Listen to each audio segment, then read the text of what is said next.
Hello and welcome to another Arsecast Extra, as always, with James from Gunnerblog. James, a very goodly morning to you. Goodly bank holiday morning, Andrew. Bank holiday here as well. Bank holiday there. It's a celebratory day, celebrating a fantastic Arsenal result. Although I sort of feel like we should start the podcast coming out to the Z-Cars theme in honour of our switch of allegiance this morning to, of course, our beloved Everton Football Club. Yes, we're, what are we now? Toffee Blog or something like that. Yeah, Toffee Blog. Welcome to Toffee Blog Extra.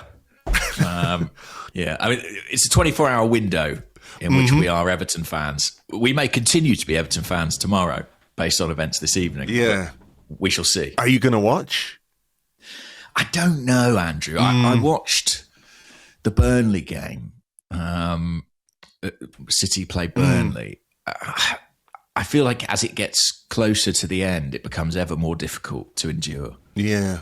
Are you going to watch? I don't know. It's sort of one of those where I might just sit in the dark and play PlayStation, and when my phone buzzes, hope for the best, and not like a load of, oh, for fuck's sake, or typical text. To me, the temptation of like, will the phone buzz would be too great. I'd have to turn the phone off. Okay. You know what I mean? I'd have to shut myself in a darkened room. Otherwise, I'm kidding myself if I'm not just picking up that phone every 30 seconds, hoping for something. Yeah, I might watch it. I'll see how I feel later on. I've always said I thought that this would be the one. You know, like I've sort of said it all along. You probably heard me on this podcast, poor listeners, going, "Well, they got to go to Everton. Get something. Go to Everton. The Hill Dicky." The Dickinson. Yeah. So it's not that I've pinned all my hopes on it, but I'd say many of my hopes. Okay, well, it's over to Moisey and the boys. Can he do his old charge Mikel a favour tonight? We'll have to see. May I just say, you may go back and listen to more than a decade of this podcast. I don't believe we've ever had a bad word to say about David Moyes. Never. At no stage have we read out #Moyes out tweets. On this show, we've been nothing but faithful. Definitely not. We love our Scottish grandpa. We do. Our lovely, lovable Scottish grandpa. That's it. Come on, Beto. We are all behind you. I'm looking Future Ballon d'Or winner, Beto. I'm gonna pick up my phone. I'm gonna do what you said. I'm gonna go in a dark room. I'm gonna turn my phone off. I'm gonna sit there. I'm gonna play PlayStation at like 10:05. I'll power up my phone. I won't look at any of the messages. I'll go on one of those live score websites, and it'll say Everton 1, Manchester City 0, some bloke 89 minutes. Yeah, I know. Yeah. I know. I've done it to myself, but there you go. That's okay. I'm on Upper Street, Andrew. I'm at a place called Good Space on Upper Street, and thank you to them because they've let me record here quite a lot recently. But to get here, I get a bus that goes all the way down the Holloway Road, right, past the stadium, up to Highbury Corner, turns down Upper Street, goes past the town hall. And after Saturday, I can't help but think, it'd be nice to see another bus going this route, big red bus, down to the town hall. Funny how the mood changes, isn't it? Funny what 3 goals and a half can do for your mood. It is funny, and funnily enough, I sort of feel like I almost want to start talking about half time because I don't know if I've ever seen anything quite like that. It was so.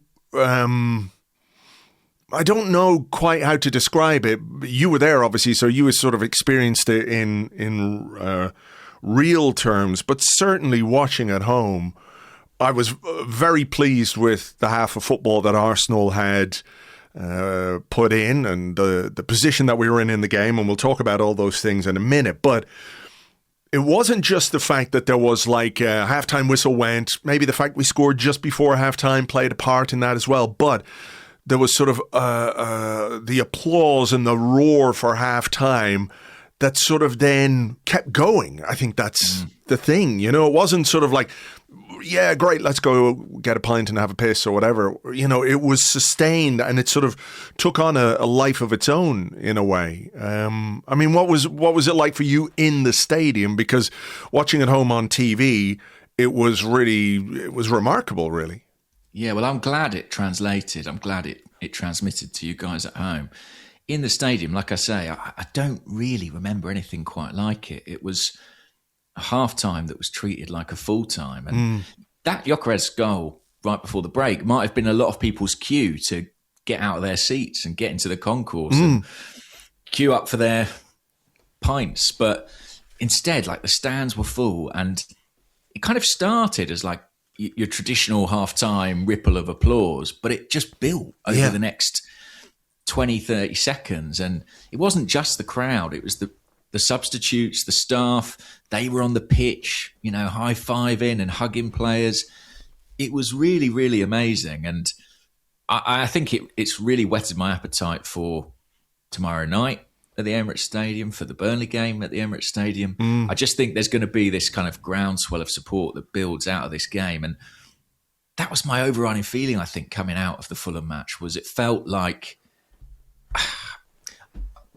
Arsenal kind of got the fans back in a way. I'm not saying they ever lost them. I think the support's always been there, but maybe the belief flooded back into the stadium in that first half. No, I agree. I think there's something to that for sure, you know, because we won last week against Newcastle, but it was a bit hairy, as we said, and we talked about how we felt about that game, you know, result aside, you know, it felt like going through something. I think the thing that occurs to me, and the blog title on Sunday was, "We needed that." And I don't just mean the team needed that kind of performance. I feel like the fans needed that kind of performance as well to sort of reignite greater belief in the team. You know, it was sort of everything you could have wanted from a half of football. After the game we played in midweek, you know, it was a difficult game away from home. There are all these stats doing the rounds about like, between Champions League knockout games, Arsenal's record has not been great, etc., etc. It just felt like if you were to script a half of football to re-inject some energy back into everyone, and I don't mean just the fans, I think into the team as well, that was exactly what you would have done, right? It was like medicine in a way, you know, like a tonic of some kind. And I think that age-old question we get, right, about is it the fans' job to lift the players, or is it the players' job to lift the fans? And people have different opinions on that. You know, some will say it's down to what happens on the pitch. Others will say if it's not happening on the pitch, it's the duty of the fans to sort of raise the team and show support, etc., etc. Wherever you stand on that issue, I think what we got was something quite reciprocal.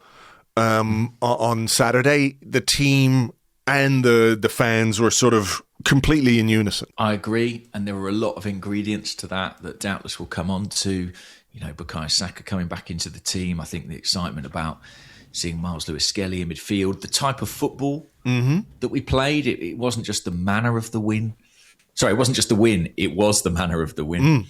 And I think as well, the kind of degree of luxury and comfort we were afforded by being in such a commanding position in a game. I think it's about 6 weeks since we had more than a 1-goal lead in a football match. Yeah. So the breathing space that afforded us, I think, again, augmented the atmosphere. So it was a really fantastic day. Like you said, just what everybody in that stadium needed. Yeah, and it was a really, really dominant first half from Arsenal. If you look at it statistically, 14 shots to 2, 62% possession, 90% pass success, you know, so there was an efficiency to which we did everything that Fulham couldn't live with in that first half. And like you say, there were some factors that obviously got people excited and enthused. Bukayo Saka being back is obviously great news, because whatever concerns you might have about him and his form or his output this season, I think they can be completely valid. I think when you when you see that version of Bukayo Saka, you really do remember what it is that we've been missing. You know, with all due respect to anybody who's tried to fill the gap this season, Saka is a star for a very good reason, right? Because of the quality that he has and because of what he can produce. And I think the fact that he returned and was so impactful was another big factor in how enjoyable that first half was. Undoubtedly. And I don't want to rewrite history. I don't think he's had his best season or anything close to it, but it was a pretty effective demonstration of what he can offer, the kind of directness and intelligence with which he plays. And actually, as a kind of case study of 90 minutes, as the differences between him and Noni Madueke, I thought it was quite insightful in some respects. But yeah, I think him being back in the team gave everyone a lift. His first start, I think, since the Carabao Cup final. Mm-hmm. I think more so than that, when that lineup was announced, it just had the right combination. Well, we've spoken so much about chemistry and balance, I think, in attack, particularly relating to this team and how it's felt a bit off at times. We've talked about that front three of Madueke, Martinelli and Gyokeres and the degree to which it hasn't worked at certain points. I just felt there was a lovely balance about the team and also a bit of freshness, you know, some new faces, some fresher legs, some new impetus. And I think at this stage of the season, that was exactly what was required. Yeah, it was Saka who got us going. Free kick we got in midfield. I think it was Myles who was fouled, and we got a free kick on the far side, worked it over to Saka's side of the pitch, and he just absolutely roasted Raul Jimenez, I think it was, who sort of fell over just because of the movement of Saka. Yeah, sometimes they say of a winger, oh, he left him on his arse, like as a figure of speech. Do you know what I mean? But he very literally left him on his arse. He absolutely did, and put in a low cross. Despite the fact he absolutely hates Viktor Gyokeres, he was willing for the team to put it on a plate. But, jokes aside, great movement from Saka, great delivery from Saka, and your centre forward in exactly the place you want him to be, and he tucks it home to make it 1-0. Yeah, quite right. And Mikel Arteta's mentioned after the game about Gyokeres' goals, I think, being a consequence of certain actions, certain movements that they've worked on. He was right place, right time. And it was sort of similar timing, wasn't it, to, I think, Eze's goal against Newcastle. But obviously what we were able to do in this game was use that as a bit of a launch pad for the rest of the first half. Yeah. I mean, I can't remember when the second goal was. It was probably about 40 minutes in, was it? But we did have the ball in the net about half an hour in, I think. Calafiori headed in, but was offside. But, we'd caused Fulham some problems, I think. Some of the football... It's quite a funny reaction to the offside, by the way, because the way they show it on the monitor, they initially sort of show like a three-dimensional view, and then the camera rotates round to sort of show you the players in line. And on the first view, fans, there was a bit of outcry, like, wow, he's barely off there. He's only a couple of inches in front. And then when they sort of wheeled the camera around to show the actual disparity and the degree to which Calafiori was offside, everyone just laughed as if to be like, oh, okay. Yeah, no, fair enough. Yeah. You can't really argue with that one. But I think we had played nice stuff in that first half. There were some good combinations, I think. Eze and Trossard linked up really well a couple of times. There was some nice one-touch passing between them. Myles was doing well in midfield, and we'll obviously talk about him in a bit more detail later on. But there were encouraging signs, I think, from the performance. Like, after we scored against Newcastle, we didn't stay on top of the game. I think we said this last week, where that was the perfect moment to to get a grip of the game and to sort of build a platform on which to go and win it more comfortably. Instead, I think, Newcastle probably had the better of the first half last time. So the difference this time around was we did not take our foot off the gas, or we did not allow Fulham to get any kind of control in the game, which I think was really important. You build that momentum over the course of the first 45 minutes, and eventually the goals will come, and that's what happened. Yeah, absolutely. And I must say as well, just for a bit of balance, I think Fulham were not at the races at all. And, they had not quite lasagna gate, but they had a significant bout of a virus in their training camp, which I believe meant they hadn't trained very much at all coming into this one. So I think that was in our favour too. I mean, they were some way off it. But, the onus was still on us, and we played good football, and we had just a bit of imagination in our play. You mentioned Eze, you mentioned Trossard. I think they were on it. I think this was Trossard's best game in a long time, personally. It was, a performance where we continually were sort of looking to kick on and score that second goal that we've missed so much in recent weeks, and what that does to a crowd, a game state, the confidence of the team, the security. Unfortunately, this time we were able to get it. Yeah, I mean, and there were, I think, a couple of moments where the nerves might have kicked in a little bit just before halftime. I think there was a Ben White moment, wasn't there, where it just seemed for about 30 seconds that he forgot what legs are for. Yes. And that was maybe a little bit worrying. And then there was a Calafiori played it back to Raya, and his clearance sort of hit off Gabriel and went behind for a corner we didn't really need to concede. But yeah, it didn't seem to generate the kind of nervousness those things have done in recent weeks, Well, even the Ben White one, which was a strange little episode, immediately the crowd were singing his name. Yeah. Yeah.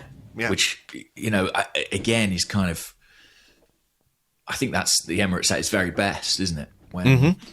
When adversity strikes, they're there to lift players up and support them. And that speaks, I think, to the change in the atmosphere that we experienced on Saturday. Yeah. But not long before halftime, we got the second goal that we so badly needed. I think this is a really nice goal, by the way. Eze plays a quick ball down the line, inside right channel. Gyokeres did really well to hold it up and look for the run of Saka. I think Saka's movement is excellent as well, because the defender's there, and then in an instant, it just demonstrates what sharp movement can do. Where the defender is not unaware of Bukayo Saka at all. It's just that in a split second, he ducks inside. The pass from Gyokeres is excellent. He returns the favour, I guess, with an assist. And it's just a really, really good finish from Bukayo Saka. He doesn't have much to aim for inside that near post, And Bernd Leno's a very good goalkeeper, but the way he just finished that off, it was like Saka of old, right? It sort of rekindled or reminded you of everything that has made him such an incredible player for Arsenal over the last number of years. Absolutely. And I think most goalkeepers there are probably presuming Saka's going to go across them into the far corner. Instead, like you say, he finds that narrow lane into the near post. Really, really nice goal. Good hold-up play from Gyokeres. Nice little pass inside. Saka's onto it. So efficient, so cool in that situation. And also maybe, we're into May, but maybe the first kind of signs of a little bit of a partnership between those two. Certainly in the first couple of goals we scored, they combined really, really well. And it seems odd to be saying it so late in the season, but I thought there was a bit of chemistry there that's potentially really interesting. Yeah, better late than never, I guess. Better late than never. And what a good time it would be for that to click. So, yeah, and we get that second goal, and I suppose there's just a bit of an exhalation, isn't there, from everyone of like, well, this, barring a disaster, this game is kind of won. Yeah. And then with injury time in the first half playing out, I think we get, that risk-reward balance is very fine sometimes, because we keep the ball on the right-hand side, and Bukayo Saka plays a pass into the middle that could easily have been intercepted by the Fulham player on another day, right? But I think is it Saliba or Gabriel who gets there? I think it's Gabriel who gets there first. I'm just going to go back and watch it again. Gabriel. I remember not being sure from my seat if it was Gabriel. It is Gabriel. It was over on that left-hand side. Okay. Yeah, it's Gabriel, and it's one of those where if he's very slightly on his heels in that moment, I think it's Harry Wilson who's coming across, who could intercept that, and then maybe Fulham have a chance on goal. But Gabriel gets there first. It goes out to Trossard, who takes it on. Like, we're over the 3 minutes of added time that were signalled. But as we know, 3 minutes is a minimum. But then Trossard just takes it on, does really well. The cross is excellent. The header from Gyokeres, really, really good.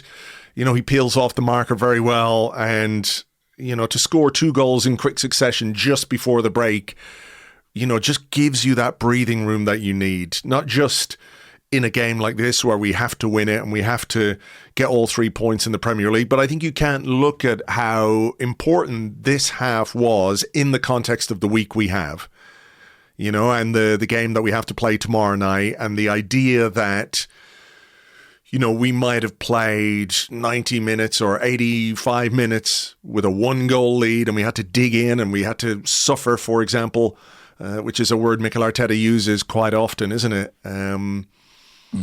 You know, I think it just gave everyone the breathing room, time to relax for the fans, for the players. It meant the second half had a very different dynamic, and we saw that, you know, at the break with a change. But just a really, really good goal, you know. Direct, quick, efficient, clinical, all the things you want. Absolutely. And it is a bit of a sliding doors moment, that errant pass from Saka, which is a bit into no man's land across his own goal.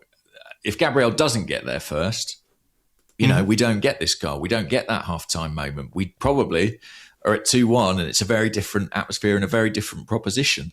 And that's the madness of football, right? How fine those margins can be.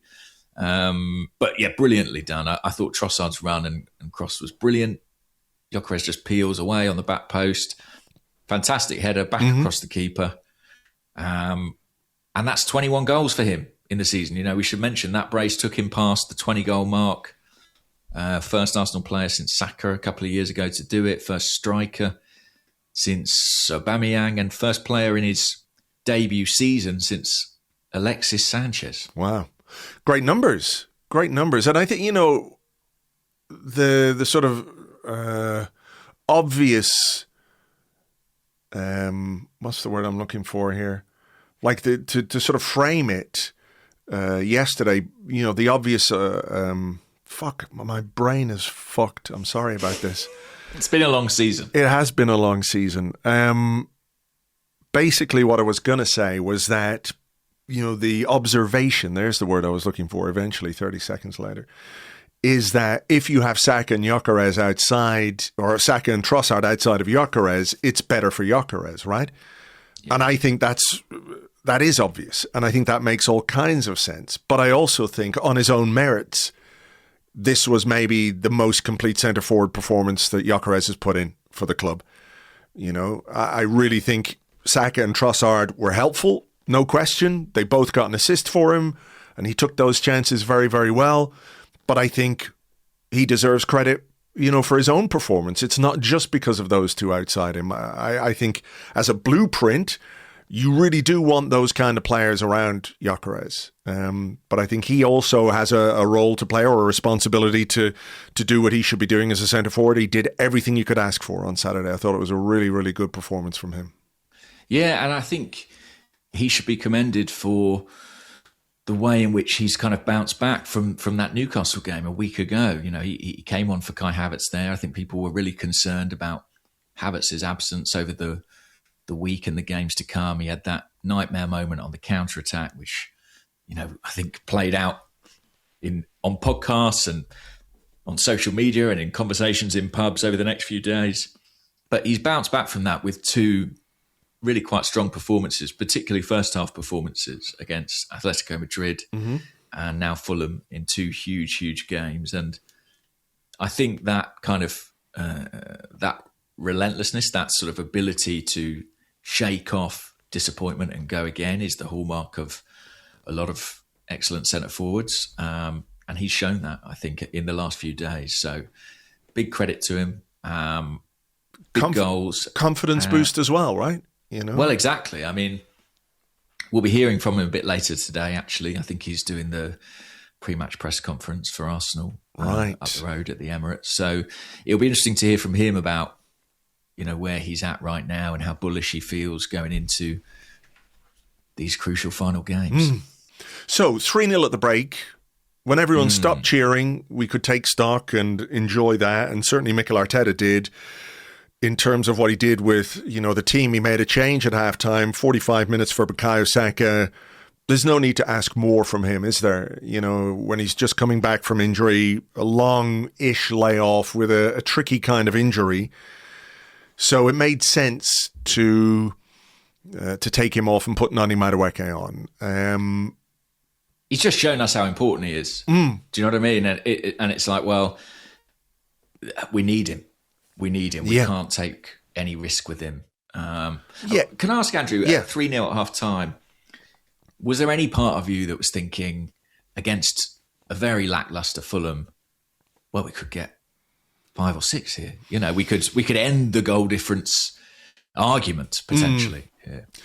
I think maybe on another day, that might have been something that we could have properly considered. But given the fact we've got a Champions League semi-final on Tuesday, I think the most important thing for Arsenal was to, secure the 3 points. If you get another goal, great. But don't go hell for leather. There's no need to risk anything in this game now because you're 3-0 up. You've put yourself in the perfect position to go on and win it. Don't risk an injury. Don't get more fatigued than you already are. For me, it was just about seeing out that second half and let that 45 minutes play out with the least amount of fuss or drama possible. I think if we didn't have a midweek game, if we weren't in Europe, if we weren't in the Champions League, I think Saka stays on for another 15 minutes at least. I think we probably play that half with a bit more intensity, but there was no need. Whether that, is translated into performance tomorrow night, we'll have to wait and see. But I just don't think there was any need whatsoever to exert ourselves above and beyond what you have to do at Premier League level to keep a team like Fulham, even if they've got the green apple splatters, to just sort of keep them at bay. You have to work hard enough as it is. I don't think we needed to do more. No, I think we've done enough as well. I agree with that. And I think Tuesday night loomed rather large. I wondered if he might make more than one change at the break. If he'd bring off a Declan Rice, for example. And to be fair, he didn't wait too long before doing that. That's cool. Let me have a look at the substitutions. I mean, there were a few, half moments here or there in the second half. Gyokeres could have had a hat trick, couldn't he? Yeah, good save, I think, from Leno. Actually, it's a decent chance. I can't remember who played it through to him, but it's a good save Trossard, from Leno. I think Trossard. I mean, Trossard was really good in this game, and did 90 minutes. It sort of makes you wonder, like, where's he been? Kind of, because were we speculating, or maybe it was on the preview pod with Lewis, I think, where we're sort of speculating that, maybe Trossard's lack of involvement of late has been because of injury. It may well be that he was carrying something, but I just think it was a really strong performance from him. 6 dribbles, 4 shots, 2 shots on target, 2 key passes, an assist. Would have had, it was his cross as well for the Calafiori. Yeah, wasn't it? So for me, he played himself into the team for Tuesday night. Oh yeah, no question. I mean, Saka and Trossard either side of Gyokeres, I think, is the way to go. Yeah, absolutely. The changes he did make then, Rice and Gyokeres came off. I mean, there's a luxury we haven't had. The ability to take Declan Rice off in a game. No. That hasn't happened. Of course, we didn't put Christian Norgard on there. No, we didn't. I think it was... I was going to maybe touch on that in relation to the Dowman sub, but he put Zubamendi and Gabriel Jesus on. That deal we did with Brentford, where we have to pay them £1 million for every minute Norgard plays in the Premier League, we may reflect on that. Yeah. With some regret. Yes. There was a funny moment as well. I'm just looking at my live blog where Arteta's miles out of his technical area and Albert Stuyvenberg was sort of running to try and drag him back in as the fourth official chased him down the line. It was quite funny. Like a sort of repeat of Arteta pulling back Granit Xhaka from the Spurs fans. Yeah. Or what was the one? Was it the kid? Oh, yeah. After the Bournemouth game. Yeah. It was like, the double take. Where the hell did this child come from? He did put Daumann on, took Eze off, put Max Daumann on. I mean, he could have put Norgard on there, but maybe he feels minutes for Max Daumann are more useful. There was a moment, I think, where he had a good run through on goal and took a shot which went wide, leaving both Jesus and Madueke frustrated on either side of him. They were looking for a pass, but it didn't come. Jesus presumably was offside, as he was for almost the entirety of the second half. Calafiori hit the bar. Yeah, I don't know how he came out of this game without a goal, Calafiori. I mean, I thought his reintroduction to the team was another kind of exciting element. And we were robbed, by the way, on the offside goal of an immaculate celebration, I thought. I can't really remember it. Perfectly executed knee slide, raw into camera. Would have been part of highlight reel packages for years to come. Right. I'll have to go back and look at that again. I see it now, yeah. Oh, very good. But yeah, I mean, Fulham were a bit more in the game in this half, I thought, but it was over as a contest. And I think that was ideal. I mean, I don't know if you saw the team that Atletico put out over the weekend. Yeah, Ham Sandwich Man was in goal. Basically, yeah. Yeah, the mascot. The mascot played up top. I didn't really know too many of the names, I have to say. I am a professional football journalist, Andrew, and I would say I knew next to none of them. It maybe says more about me, but who knows? Yes. So let's talk Myles Lewis-Skelly, and let's talk the decision to play him in midfield on May the 2nd. And it's been a discussion that's been going on for quite a while, right? And this is the first time it happened. I thought Arteta was really interesting on Myles in his press conference afterwards, where he said, the first question about him, he said, I've been quite tough on him this season. And then he talked about, I think it was Sam Dean who asked him why it's taken so long to play him in there. And he said, well, probably because I don't have a clue and maybe I should have done it earlier. But he said, I have to do things when I believe the player is ready, the team is ready, and the opponent is the right one to play to play him in that position. He said it was a big risk because I knew if we didn't win, people would say, how do you play a kid of this age in this scenario in a position he hasn't played all season? I knew that, but I had the feeling it was the right game for him. Another really interesting aspect of this is the fact that Myles didn't know he was playing there until about 5 minutes before the team sheet was announced. I think they didn't get that team. They kept the team under wraps, because normally they announce the team on Twitter. The Arsenal Twitter account will do it with exactly 75 minutes before kickoff. It took them an extra 3 or 4 minutes to do it this time around. So maybe the graphics team were scrambling because they didn't get the team until really late. But what did you make of that aspect of the decision? Not to let's say train it, if you like, in the preparation. Maybe they did train it a little bit. Maybe there was an inkling, but the decision hadn't been made. But for a guy who's so meticulous with his preparation and so detailed with everything that he does, this was a bit not out of character for Mikel Arteta, but something unusual for Mikel Arteta. Yeah, I can only imagine that's by design. That he felt that there was something to gain from delaying in that way and springing this element of surprise. And this was the biggest surprise in that starting 11, to see Myles get his first Arsenal start as a midfielder. I think he was selected in midfield for the Wigan game, wasn't he? And then had to revert into left back when Saka pulled out with injury. But this was the first time he'd actually started in that position. And I wonder as well if there's a degree of sort of not wanting Myles to overthink it. You know, it was a big responsibility, but also a big opportunity for a player who has had a difficult season. Yeah. I don't think there's any getting away from that. You know, he's gone from being the first choice left back to probably the third choice left back. Mm-hmm. And he's not been afforded opportunities elsewhere in the team, particularly. Mm-hmm.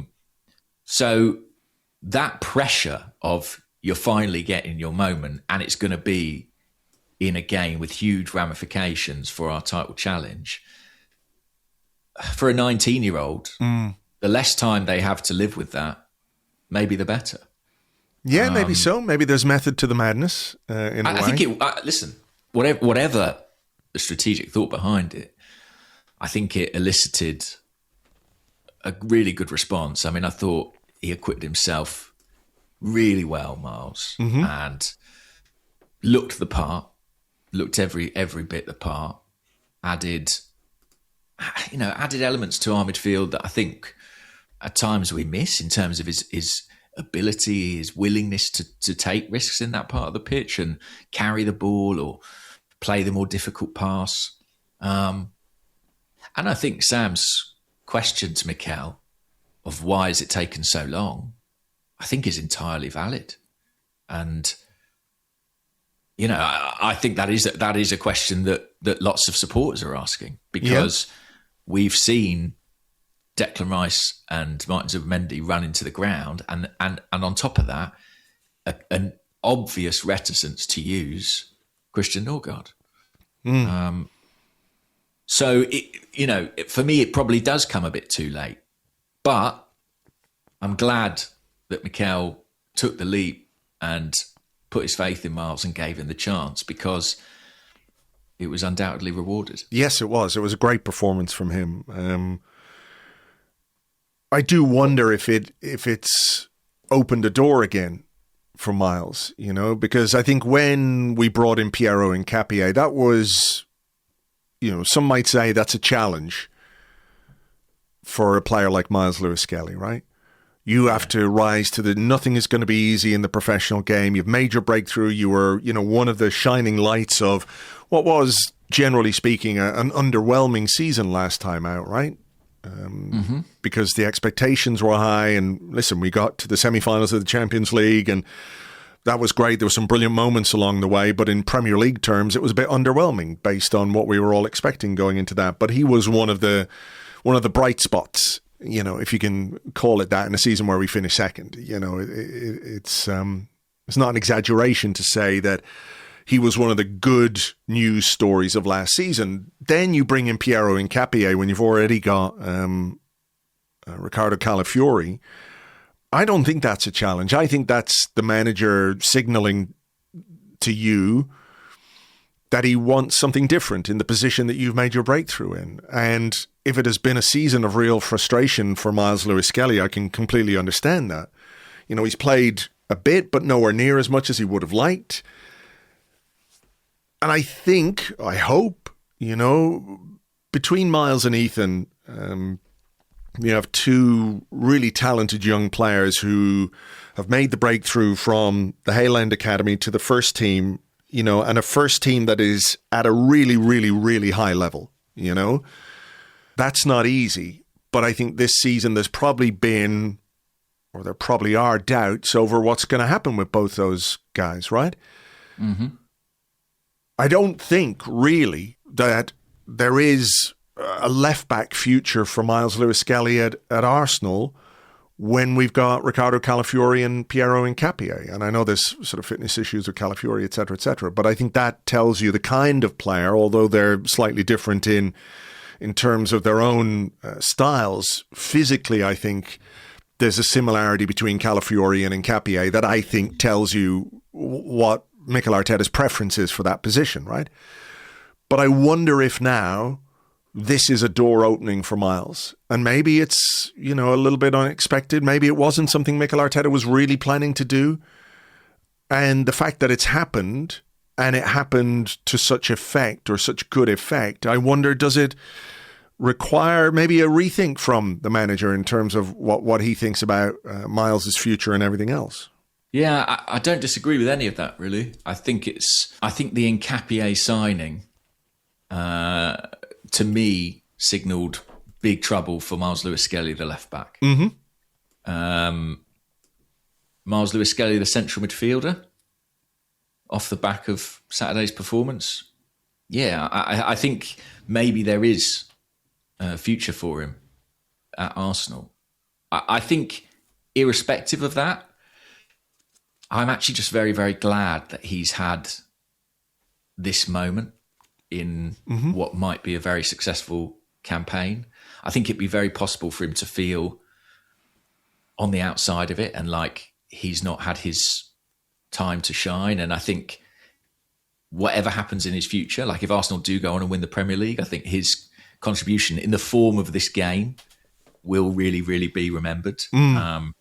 And I say that hoping that Myles is at Arsenal for a long time to come. He's a player I really like. And obviously, like all Arsenal fans, I enjoy seeing our academy players kind of continue with the club. But I don't know what his future holds, but I do know that he made a massive contribution on Saturday. And, if we win that Premier League, he'll every bit have earned that medal.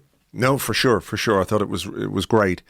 It was sort of like the icing on the cake of Saturday, wasn't it? That he came in and played as well as he did and, showed that potentially he is an option in that position, maybe for some games between now and the end of the season, but maybe also going forward.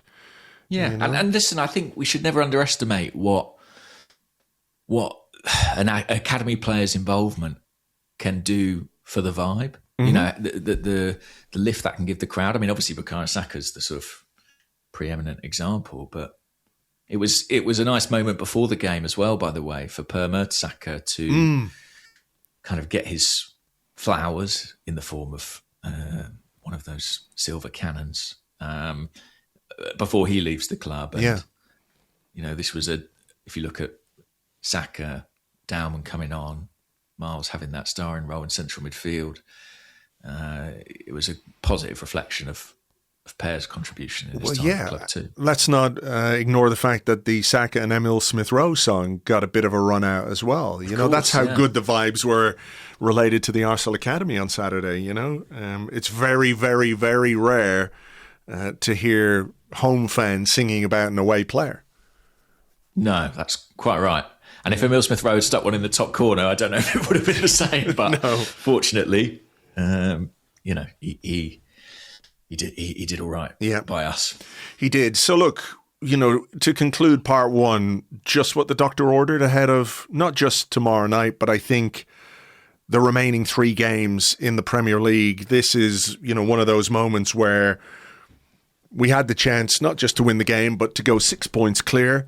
City have 5 games left until Grandpa gets involved later on, but they've got 5 games left. We have 3. At this point in the season, I would absolutely swap points on the board for games in hand. So as a sort of tonic, if you like, as a footballing tonic, as another step closer to the title, I think it was just everything you could have wanted from a game on Saturday. Yeah, it was kind of perfect. It does leave open the slim possibility that we could win the Premier League in our next home game against Burnley if Spurs, if City drop points a couple of times. So I was just so used to Spurs dropping points until this weekend anyway. But yeah, if they drop points in their next couple of games, I think that's on for us as a possibility. But more than that, I've said it, others have said it, Arsenal have looked of late like they've been crawling towards the finish line. And just to see them kind of clamber to their feet and break out into a jog, was rather lovely, and has given everyone a lift ahead of another gigantic game on Tuesday night. Yeah, there was actually an interesting little question, which we don't necessarily need to do, but an observation, I guess, from Jezza81 on the Discord. He said, you've made some comparisons with marathons recently. And you said in a previous post about hitting the wall close to the end and seeing people hobbling over the line.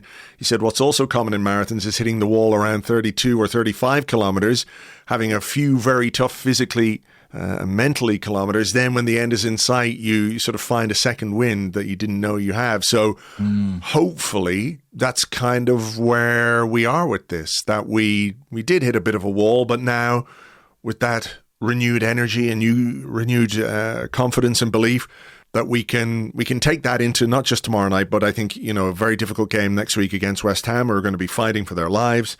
We really do need to use this as some kind of momentum, right? Absolutely. And, what motivates you in those final stages is the sense of achievement, that's just in front of you. And Arsenal are so, so, so close. For all our worries, for all our anxiety and gripes and concerns and fretting, we are so, so close to history.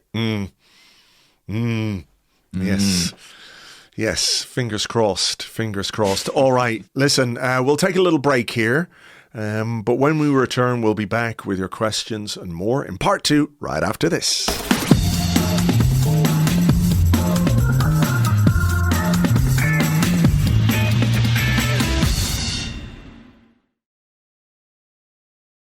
Welcome back to the Arsecast Extra. This is part 2 of the show where we answer the questions that you sent to us on Blue Sky at gunnerblog.bsky.social and at arseblog.com. Also on the Arseblog Discord chat server, which you get access to if you are an Arseblog member on Patreon. I want to start with another Miles-related question, but it's sort of about tomorrow night as well. It comes from Nishant, who's at nishantgunner10.bsky.social. It says, good morning, gents. Thoughts on Miles' performance in midfield? We don't need to do that because we've already talked about it. But the question is, has he done enough to get another start against Atletico? I'd be very surprised. Yeah. I'd be very surprised. And that's not to pour cold water on what Miles did on Saturday, because I think he really showed himself to be an option. And I think he could have a role to play in that position between now and the end of the season. He could have a role to play in that position on Tuesday night. But has he done enough to start? Probably not. I think the reason he started was to keep Zubamendi, a player who has been quite fatigued. I think it was to keep him fresh for Tuesday. Yeah. That was the team selection is obviously to try and win the game, but I think it's one of the really rare moments I can think of where Mikel Arteta has sort of made a decision with another game in mind. It's not that he hasn't done it in the past, but I don't think it's ever been quite as blatant or obvious as this one, that the reason he used Miles there was because he felt like he really had to sit Zubamendi down, from a physical perspective. I thought Zubamendi was actually really quite sharp when he came on as well. Snappy. So we need a bit more of that from him. We need him to be a bit more like first half of the season Zubamendi for the last few games, So I think that's part of why Miles was picked there. And I would be very, very, very surprised, like you, if he kept his place. Yeah, but I think you've got to remember Zubamendi had a decent game in Madrid as well. And did. There was sort of, we discovered something a little bit in terms of the shape of the midfield there, particularly in the first half with Declan Rice dropping so deep and Zubamendi playing a bit higher, helping to win the penalty with a couple of really nice touches in the build-up. Whether that will work again, against a coach as reactive and smart as Simeone, who will doubtless, in game he found a solution to that, right? At half time by changing Atleti's shape, sacrificing his own son in the process. But I think, I think it will be Zubamendi and Rice, and quite right too. They are the the first choice midfield pair. Yeah. I just had an image of Diego Simeone setting his own son on fire. I think he would if he thought to it would the help him win football a football gods. match. Yeah, I think he would as well. Yeah, that's an interesting aspect of tomorrow night, is whether you go with that kind of same midfield construction as we did, which was a little bit different, and it did work very effectively in the first half. Not quite as much in the second half, until maybe the last 15 minutes of the game or so. But we changed it again by then, really, and certainly changed a lot of personnel. So it almost became a different game in that final 10, 15 minutes. It's going to be fascinating, that duel between the coaches on Tuesday night. Have you been able, just before we go on with another question, it is, I don't know if this is the right way of putting it, but because there's so much focus on the Premier League and our desire to win it, that the sort of magnitude of being in a Champions League semi-final, one game away from a Champions League final, it doesn't feel, I don't know if it's as big as it should. And maybe that's not a bad thing either. Maybe it's not a bad thing that it isn't quite as hyped and gigantic as it might be otherwise. But it sort of feels like it's not secondary again. I'm not trying to dismiss it in any way. Secondary again, ale. But yeah, I mean, am I wrong to think it has been a little slightly on the back burner in comparison with the Premier League, when in reality this is like a huge, huge game and a massive occasion, which I'm sure will be evident tomorrow night in the build-up and the atmosphere and how we all feel about it. But because it's so quick between Fulham and we were so invested in that Fulham game, that it hasn't really had a chance to hit home. Yes, I mean, the thought has crossed my mind. Are Arsenal so focused on winning the Premier League, they don't realise they're in the process of winning the Champions League?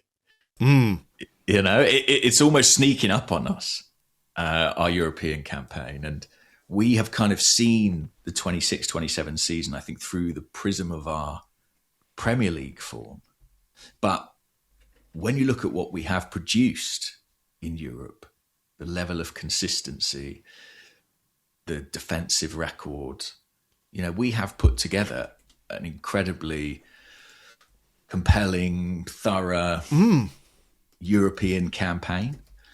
And I agree that it's surreal that potentially the finest hour in this football club's history, certainly on the men's side, may almost catch us by surprise, that it might be something that comes off guard, either as, and bizarrely, almost as a kind of a bonus or a consolation prize. Yeah, it's an odd mix of stuff. It is. I mean, let me ask you this one before your question. From the Discord, Nightmare on El Neni Street asks, how important is getting to the Champions League final going to be to give us the best chance of winning the league in this run-in? Do you think it will have an impact? It could have an impact? Or do we have to sort of keep it distinct? It's a good question. I kind of feel at this stage, it doesn't make that much difference. I think it's only one more game, whether we make it through or whether we don't. And after this semi-final is done, it's not like we're sort of trying to squeeze in a Champions League final between Premier League games. I'm guessing the question's more about like the psychology of it. Like, could it have a negative impact if we go out tomorrow night?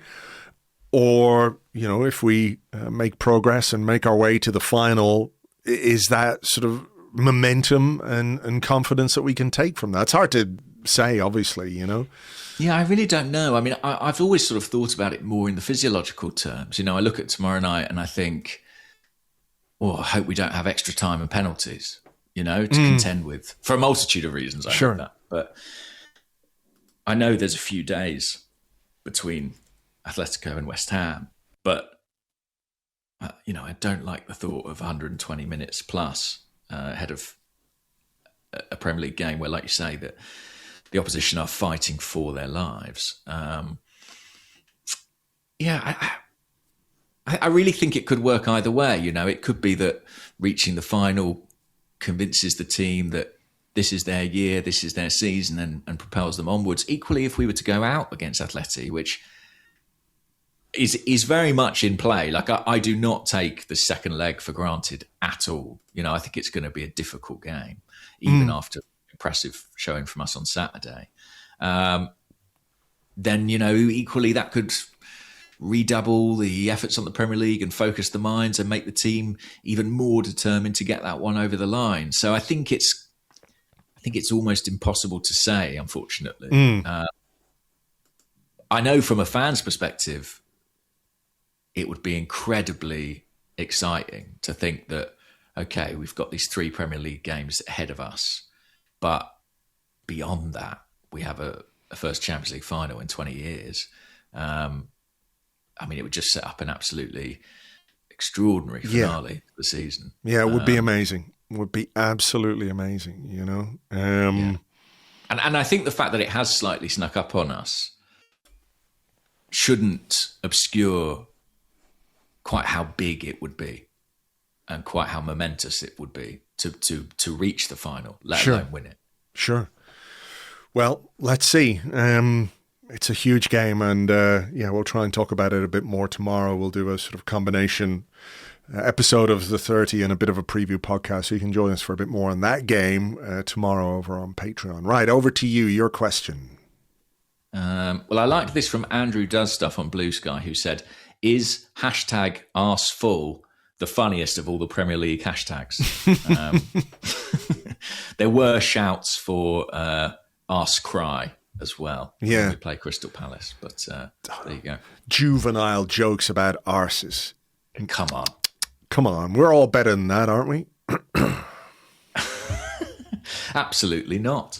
Well, this is a kind of existential question that I thought was interesting. Stevie B, who is at Annihilate Now on Blue Sky, said, would you rather be in our position, which is Champions League semi-final, +6 points and +4 goal difference, or City's League Cup win, FA Cup final, and -6 points and -4 goal difference?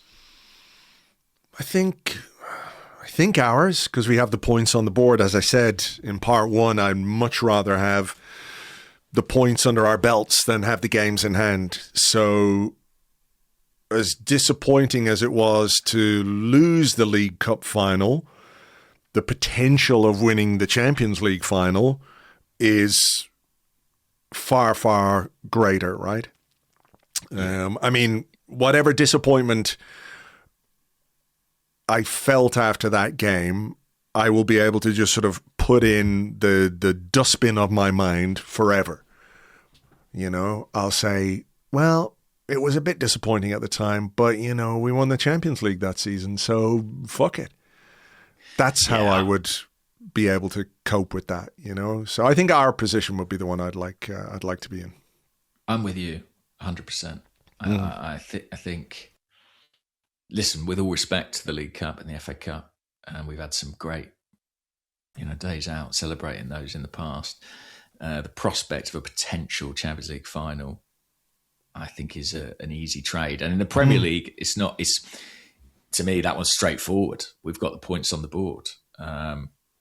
I think our goal difference advantage at +4 to me is not hugely significant, because if City win their games in hand 2-0, that's gone. So I think with 2 games in hand, a +4 goal difference is easily made up.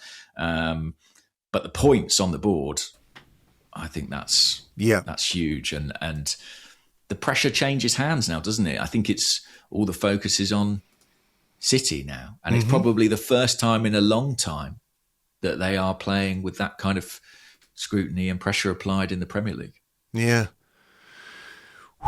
Well, let's hope they feel that pressure tonight. Might be a fun episode of the 30. That's for sure. Yeah. Let me see. Where are we? There's more questions about Myles, but we've sort of talked about that.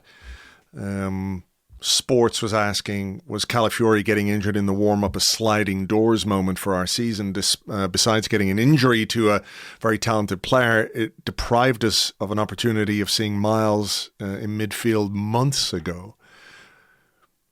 Maybe. I mean, the question is how much stock Mikel Arteta would have put in a midfield performance against Wigan versus how much he might be convinced by a midfield performance against Fulham in the Premier League, you know? Yeah, forgive me as well. I think I said it was Bukayo Saka tonight who got injured in the warm-up for that one, but was it Calafiori? It was Calafiori and it was Saka who came into midfield, I think. Into midfield, right. There have been so many injuries this season, it's easy for them to kind of blur into one. Yeah, maybe. I mean, I had a question specifically about Ricardo Calafiori. Declan Healy here said, are we underestimating the importance of Calafiori in our fluidity? It was a marked improvement in our ability to access space with the handsome man marauding all over the pitch. There was a really interesting move. I can't remember whether it was before or after we scored the second goal. But Calafiori sort of came over from the left-hand side and did a run behind the defence. I think it was Saka who found him. And Calafiori cut it back for Saliba. Saliba clipped a cross to the back post. And Gabriel nearly got on the end of it. So maybe it was like after a set piece or something. I can't quite remember. But I just thought the idea of Calafiori as this sort of roaming, progressive kind of running inside forward was really, really interesting. Yeah. And shows what he brings to the team. I mean, I think Nkapie's been really good and is a fantastic defender, but I don't really think you're seeing Piero Nkapie in those positions. No. And I think not as effective in those positions when he does get there. Yeah. I mean, there was another Who question did you play on Tuesday, Andrew. Well, that was the question here. Right. Let me see. It's from Calaman on the Discord. So, given how much Calafiori brings to the team in attack, who would you play at left back on Tuesday? I wonder who Calaman would go for. We'll never know, I guess. No. If only there was some hint in his name. Yeah, I don't know. Interesting. Turns out he's a massive Nkapie stan. Who do you think it will be? I have this weird hunch that sort of Calafiori is going to get the Premier League games and Nkapie is going to get the European ones. And I'm not even sure it's about the competition necessarily, but more opposition. I think you look at the Premier League games in front of us, West Ham, Burnley, Palace. I think they're games where predominantly I would expect it to be on us to sort of kind of have the attacking impetus and take the initiative. And I think Calafiori is better in that respect. I think against Atleti, that may be also true, but I just think Arteta may favour the kind of defensive solidity of Nkapie. Yeah. And I think certainly in a prospective final against either Bayern or PSG. And wow, I'm looking forward to the second leg of that. That's for sure. 0-0. Yeah. I think we could say almost with some certainty it won't be, but you never know. I think it would be Nkapie. I think this Tuesday, this one is I think in some respects the closest call. I really don't know. I think it will be Nkapie partly for his freshness, partly for his security. What do you think? I think it'll be Nkapie. I also think, I think the defensive aspect of this game tomorrow night is going to be really fascinating, because the first half, I'm pretty sure like the plan will be to make sure that, nothing untoward happens in that first half. Yeah, we cannot give Atleti a lead here. No, absolutely not. So I think that will be part of the thinking, and I think being more defensively solid means Nkapie will play. But I also think when you're looking to try and change a game, or introduce a slightly different dynamic to the game, then Calafiori's a brilliant candidate for that, right? True.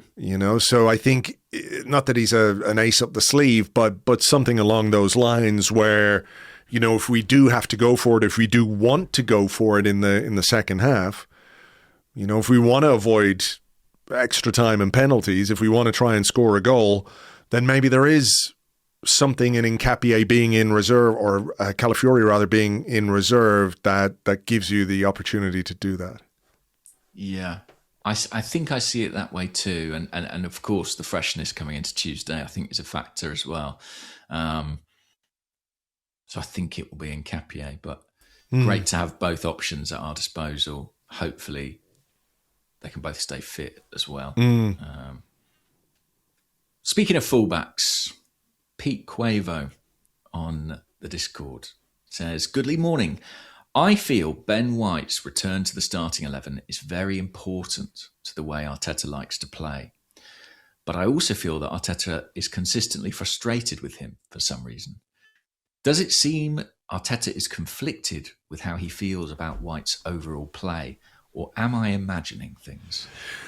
I don't know if that's something that is more noticeable in the ground than on TV. I mean, what I will say is I think Ben White being available now is really good news, because Jurrien Timber remains sidelined. We did see him on Saturday. He was there in the tunnel right at the end. Yeah. They showed him on TV. So hopefully he's not too far away. I think, listen, everyone who's listened to this podcast for a long time will know what I think of Ben White as a player. I think he's just been absolutely fantastic for us. And if he's not what he was, it is in no small part because he put his body on the line for this football club and for this shirt, right? Mm-hmm. I don't think his recent form has been as good as he can be. Is that right? I don't think he hasn't played as well as he can. That's what I'm trying to say. And I think it is because, I don't want to say the legs have gone or anything like that. I don't think it's that, but I think he has been impacted by injury and been, in and out of the team and not really had any rhythm. I don't think he's been as poor as some people have said, but certainly he's not played anywhere near as well as we know he can or has done in the past. I don't know if Arteta is frustrated by that. I thought there were some quite nice link-ups on Saturday between him and Bukayo Saka. Yeah. It sort of gave me memories of how it used to be, that right-hand side, the way it really clicked with him and Odegaard and Saka operating together. Gave me some nice memories. But Declan Rice did a bit of an Odegaard impression on a couple of occasions, coming over to get involved in those triangles. And I agree, that was promising. But is there a trade-off at the moment with White? I mean, I know he had that kind of very odd 30 seconds in the first half, and maybe that's partly what the question refers to. Arteta was quite agitated by that, as you can imagine. Sure. But I don't know what you thought. I felt in Madrid he struggled to contain Lookman at times on that side. And it almost feels like there's a bit of a choice ahead of Arteta, not quite the same as the choice at left back, but if he goes with White, he gets the combination play, but running back towards his own goal, maybe not quite as good as he was. Mosquera, if we assume Timber's not going to make it, which he's not been part of training today, as far as I understand it, he's very athletic, very solid in the duels, but he's not going to give you what White does going forward. No, I think as well, Mosquera struggled with Doku in the Man City game. Very true. Where, not that Doku and Lookman are the same, but they're similar kinds of players in terms of being direct wingers, very quick as well. So I just feel like if you do have Nkapie on one side and you're going to play Bukayo Saka on the right, which I think we take as read, right? Because he got those 45 minutes and was so impactful. I just feel like you need that little bit of balance on the other side. Like if it was Calafiori on the other side, I'd be maybe more inclined to play Mosquera on the right. Sure. I just feel, and you said it in the first half, and I think, it was evident in the final third that there was real balance in the profiles of the players that we had in those positions, right? That made our first half so effective. You have to try and find that balance. So if it's going to be Nketiah, I think I would go with White because of his relationship with Bukayo Saka. But I guess we'll see. Yeah. Interesting. Let me have a look at this one. This one comes from Ed W. And he says, on a scale of 1 being Wout Faes and 100 being William Saliba, how good is William Saliba? Seriously, though, quietly elite, player of the season stuff again. He's very, very good, Andrew. Okay, well, he's so... That's it. We'll move on. No, I think he's so good that, as the question kind of hints at, I think it's in danger of being overlooked at times. We have just come to expect such a high level of performance from him, and he continues to deliver. I think as well, maybe he suffers from the fact that Gabriel has a more kind of, what's the word, explosive style and scores goals as well. So I think he this season has taken a lot of the attention and the headlines in that partnership. But the partnership is absolutely reliant on both of their contributions. And I think Saliba's level of consistency and availability, especially when you consider he's the junior partner in that partnership, he's the younger player. I think he's had another very, very strong showing. Yeah. What about you? I'm sort of in awe of what he does and how consistently he does it. I think he's just absolutely brilliant. I'm trying to think of like another defender in the world that I would swap him for, and that list is very, very, very short. I think he's brilliant, and like you said, the consistency of his performances, you just come to expect it. It becomes normal, and I don't think it is necessarily normal to be that good and that consistent. So yeah, I just absolutely love him. I think he's fucking brilliant. He would be basically my first name on any Arsenal team sheet, to be honest. There's a few players, to be fair, who would be up there, but he is right near the top. Well, Andrew, I have a question for you from me, actually. Okay. I need your help, basically. Right. I received an email this morning.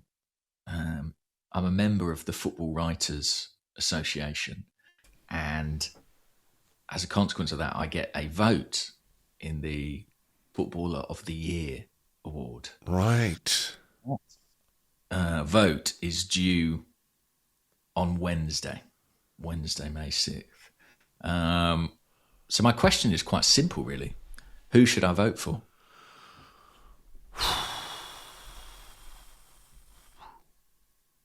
Beto after his winner tonight, I guess. Yeah, exactly. He's put down some bloke. What does that mean? I mean, the thing is, as a football reporter or a football journalist, you can choose from all the footballers, right? Correct. But as an Arsenal fan, can you bring yourself to vote for a player from another team? Well, I sort of think, I mean, obviously I'm biased, but I think traditionally you kind of want to go from a team who's won it, I think. And obviously we don't know the outcome, but Arsenal are the league leaders at this point in time. So I think I'd be justified to go for an Arsenal player. It's not that there's a ton of candidates outside of that. I mean, I think maybe Bruno Fernandes will get some votes. Bernardo Silva, I think, might get some votes. But I think Arsenal players will collect a lot of votes as well. I suppose the concern is that without one outstanding candidate, the votes may get split somewhat. Yeah. You might have some for Declan Rice, some for Gabriel, Saliba. We've just mentioned David Raya. Yeah. I mean, who would be your pick for Arsenal's Player of the Season? Bearing in mind that we do have more games to come, and somebody could make themselves the hero and timing is everything that. with these things. I mean, if Declan Rice has a stormer, in the semi-final tomorrow night, that could win him the award. Yeah. Until recently, I have been saying Gabriel, and the reason for that is because I think for me, he kind of symbolises a lot of qualities of this team. I think his defensive ability, his set piece threat. If this is the set piece season, as it's been deemed by so many, then let's have the king of Brazil and the king of set pieces as footballer of the year. So that's kind of where my head has been. And certainly if I'd been voting at Christmas, that's probably what I would have said. Now I'm kind of potentially coming around to Declan Rice. I just think when I look at the scale of his contribution over the course of the campaign, I think he might be kind of the safe vote. I think he might be the one that most people gravitate towards. He's an Englishman. I think that will collect him plenty of votes as well, probably. So yeah, I'm kind of between those two right now. What do you think? I mean, I can see the Rice one. I'd probably have Rice just a little bit ahead of Gabriel. I mean, it's 5 goals and 11 assists in all competitions for Declan Rice. But I think beyond that, you're looking at a guy who's put in a huge physical effort as well. The body of work is impressive. I mean, I also think Raya should be in there. Raya should be certainly a candidate. I mean, he's going to win a 3rd consecutive Golden Glove, which is kind of incredible. I mean, it sort of feels like they should let you keep it, you know what I mean, after that. But replace it with what, though? Yeah, the only thing of Raya is I agree his performance level has been brilliant. But I do think he, in April, I think his performance level dipped slightly, I think, in the midst of that. Or there were a couple of uncharacteristic moments. But then that's probably true of all the Arsenal players. And all goalkeepers as well, Yeah, it's a tough one. I think nobody has been head and shoulders above everybody else. And you might say, well, that's because nobody's quite at the best level they can be at. Saka, for example, is he at the best level he can be at, or has he been at the best level he can be at this season? No. But maybe another way of looking at it is that the reason Arsenal have been top for so long this season is because there is a consistency of performance across the board from lots of the players. Gabriel, Saliba, Rice, first half of the season, Zubimendi, Eberechiez has come in and done well of late. Yeah, I don't know. It's a tough one.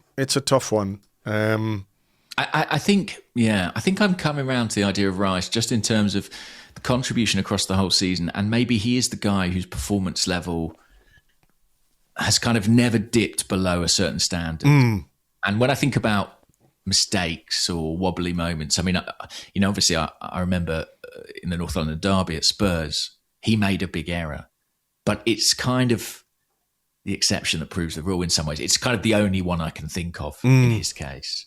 And again, you talk about the themes of the season, set piece goals. Well, he is as big a part of that as Gabriel, in terms of his delivery and his role in that. So maybe Rice will get my vote, but it's an intriguing one. I do think there is that risk, isn't there, that Arsenal's players kind of split the vote a little bit. Yeah, and they'll probably give it to Bruno Fernandes because, he's played 1 game a week all season and has been a beneficiary of that. Is he gonna break the assist record?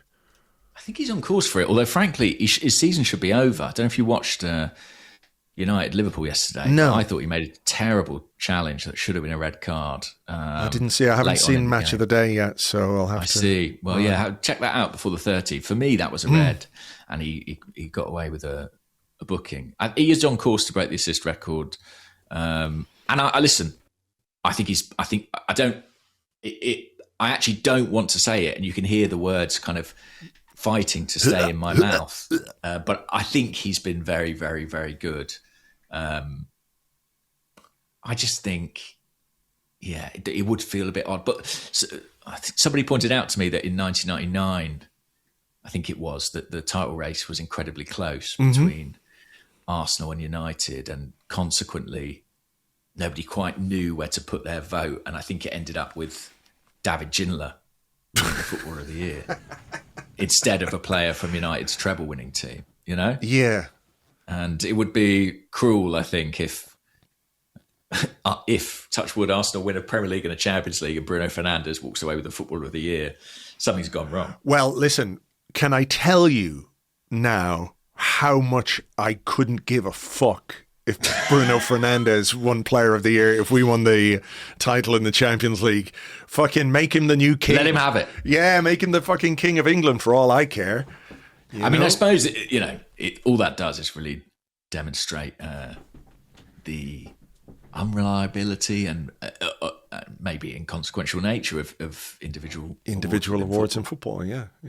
But I do have to vote for somebody. Right. So, you got to use your vote, Andrew.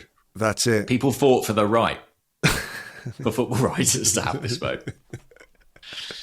Democracy might die if you don't exercise your right. Didn't put themselves on the line for nothing.